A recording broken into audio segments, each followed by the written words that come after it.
Opa aí pessoal, tudo certo? Basquetinho no ar para falarmos da primeira rodada do Mundial de Basquetebol FIBA. Muitos jogos tivemos hoje no dia 25/8 de 2023, acompanhamos alguns deles, vimos os melhores momentos de outros, mas vamos passar aqui para vocês algumas informações relevantes dessa primeira rodada, dar os nossos pitacos e falar sobre as nossas primeiras impressões desses jogos de abertura do Mundial de Basquete. Se você não assistiu os nossos últimos vídeos que falam a respeito do Mundial FIBA 2023, vou deixar o card aqui em cima para vocês. Nós já fizemos uma escalação da seleção ideal desse Mundial 2023, com titulares e reservas.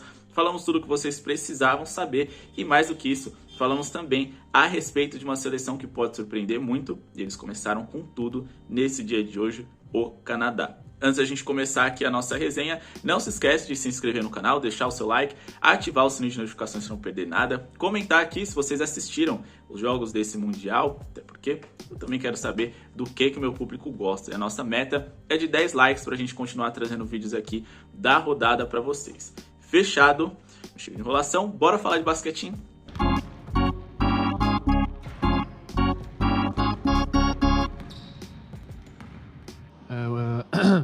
We got our ass kicked.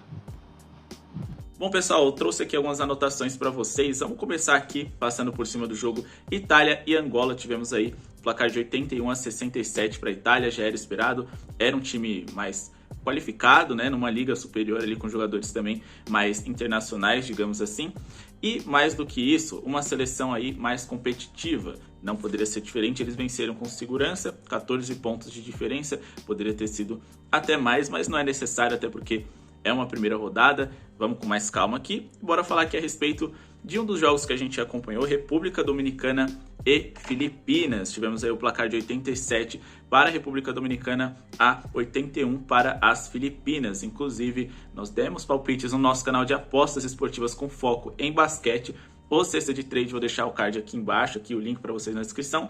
E um card aqui em cima para vocês conferirem todos os nossos palpites. Tivemos aí um dia sensacional e o primeiro deles foi um handicap de mais 15.5 a favor das Filipinas. O fator casa fez diferença, a gente acreditava que eles iriam ser competitivos e por mais que a República Dominicana fosse favorita, a gente também acreditou que as Filipinas não iriam perder por 16 pontos de diferença ou mais. Inclusive, eles chegaram a empatar o placar em muitos momentos. Infelizmente, ali nos minutos finais, foi difícil parar o Karl-Anthony Towns, que finalizou a partida com duplo-duplo e 26 pontos na conta. Os destaques ali das Filipinas, como não poderia ser diferente, foi o jogador do Utah Jazz, um dos principais jogadores ali da franquia, e também vencedor do prêmio de sexto homem da NBA pela mesma franquia de Utah, Jordan Clarkson, que fez 28 pontos. Ele que é a principal esperança ali das Filipinas, mas infelizmente não conseguiu trazer essa vitória para os mandantes. E agora vamos falar aqui a respeito de Montenegro e México, 91-71 a favor da seleção montenegrina. Claro, não poderia ser diferente, seu principal destaque, Nikola Vucevic, jogador ali, né, do Chicago Bulls, All-Star e jogador que completou aí para 27 pontos, 10 rebotes e mais do que isso, ele teve 100% de aproveitamento nas bolas de 3, convertendo 3 de 3 tentativas, ele sobrou e mais do que isso, né, a seleção como um todo também venceu por uma larga vantagem. Também tivemos ali Lituânia e Egito, larga vantagem para a Lituânia que ganhou de 93-67, seleção aí do Jonas Valanciunas. A gente até tinha comentado a respeito de um possível over nos rebotes dele, mas a gente também acreditava que a Lituânia ia vencer com muita facilidade e muito provavelmente ele não iria ter tempo de quadra suficiente para superar a linha dos 10 rebotes, que era o que estava previsionado ali para ele. Ele terminou com 10 rebotes, menos minutos do que se esperava, na verdade, menos minutos do que o normal para uma partida competitiva, porque a Lituânia resolveu o jogo cedo demais, mas a gente também até aqui tinha acertado vitória da Itália, vitória da República Dominicana, handicap positivo das Filipinas, acertamos aí vitória do Montenegro, vitória da Lituânia e também vitória da Austrália, mas mais do que isso, indicamos também ali um acima de 7.5 assistências do Josh Giddey. Ele conseguiu aí 8 assistências, foi um dos destaques da partida, quase teve ali triplo-duplo, foram 9 rebotes, 8 assistências e uma boa linha de pontuação. Foi o segundo principal pontuador da Austrália, ficando atrás apenas do Patty Mills, destaque com 25 pontos, o atleta com passagens aí por San Antonio Spurs e Brooklyn Nets. A Austrália venceu por 98-72.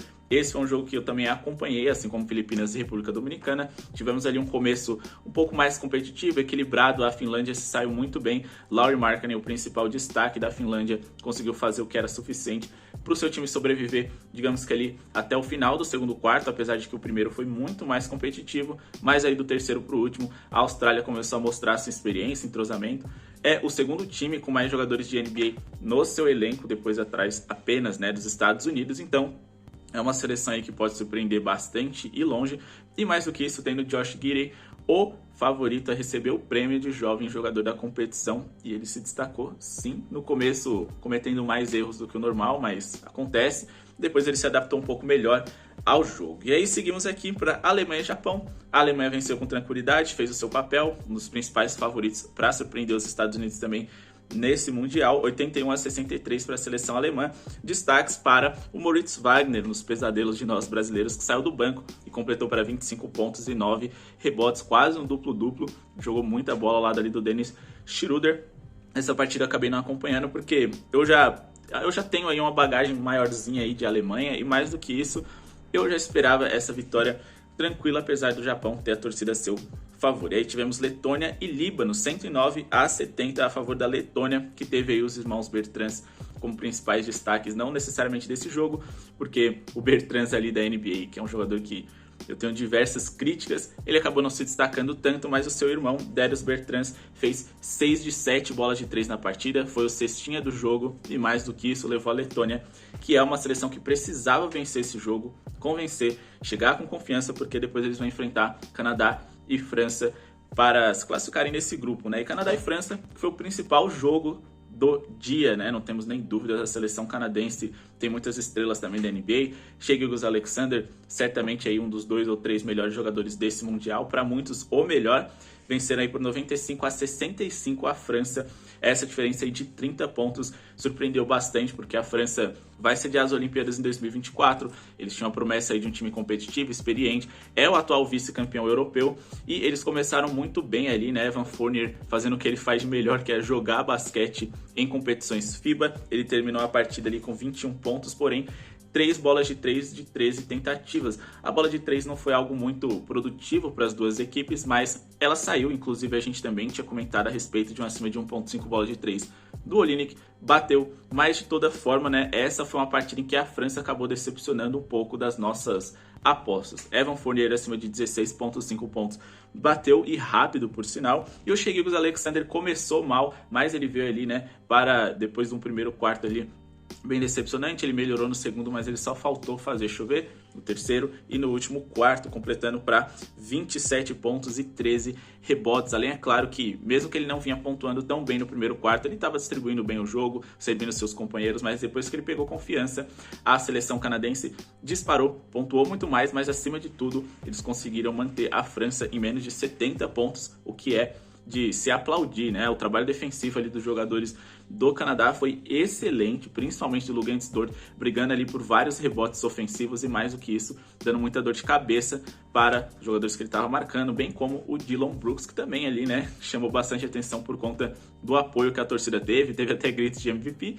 Ele não merece, não jogou tão bem assim para gritos como esse, mas vale a onda, e mais do que isso, né, um jogador ali que, por mais que você odeie ele, tem muita gente que acha que isso faz parte, a carisma, o trash talk também ajuda a desenhar melhor esse personagem. Mas falando do jogo, repetindo, o Canadá de repente voltou ali para o terceiro quarto com uma postura defensiva absurda, a França não teve chances, e nesse terceiro quarto, especificamente, eles ficaram mais ou menos ali até 3 minutos e meio de jogo, faltando para acabar aquele quarto, com 4 pontos, terminaram o terceiro quarto com 8 pontos apenas, e aí depois bateu o desespero, ficaram tentando bola de 3 porque a vantagem já estava muito larga para os seus adversários, em torno de 20 pontos, e consequentemente ali eles tiveram esse aproveitamento pífio, não conseguiram se aproximar do placar, e o Canadá inclusive descansou ali no finalzinho o Shai Gilgeous-Alexander, que quase teve ali, né, um triplo-duplo, ou poderia vir para um triplo-duplo, mas esses minutos finais ali que ele ficou no banco fez toda a diferença, porém, o importante aconteceu. Canadá, uma das principais seleções que a gente comentou para vocês, fizemos um vídeo especial falando a respeito disso, o card vai ficar aqui em cima.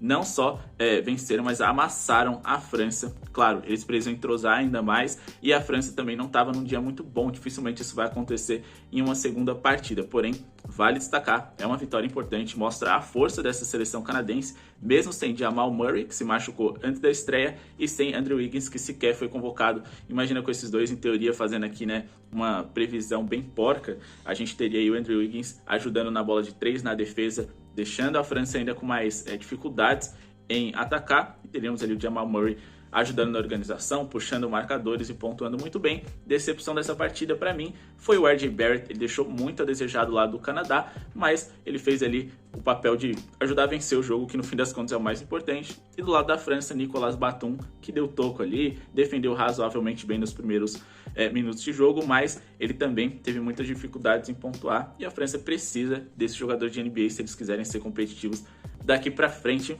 Um jogaço de toda forma, apesar da diferença, foi muito legal assistir.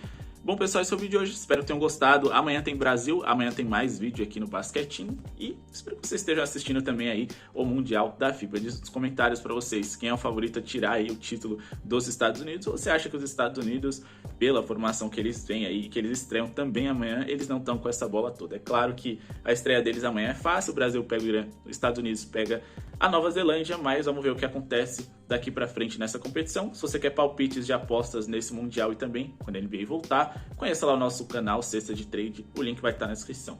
Muito obrigado pela sua audiência e falou!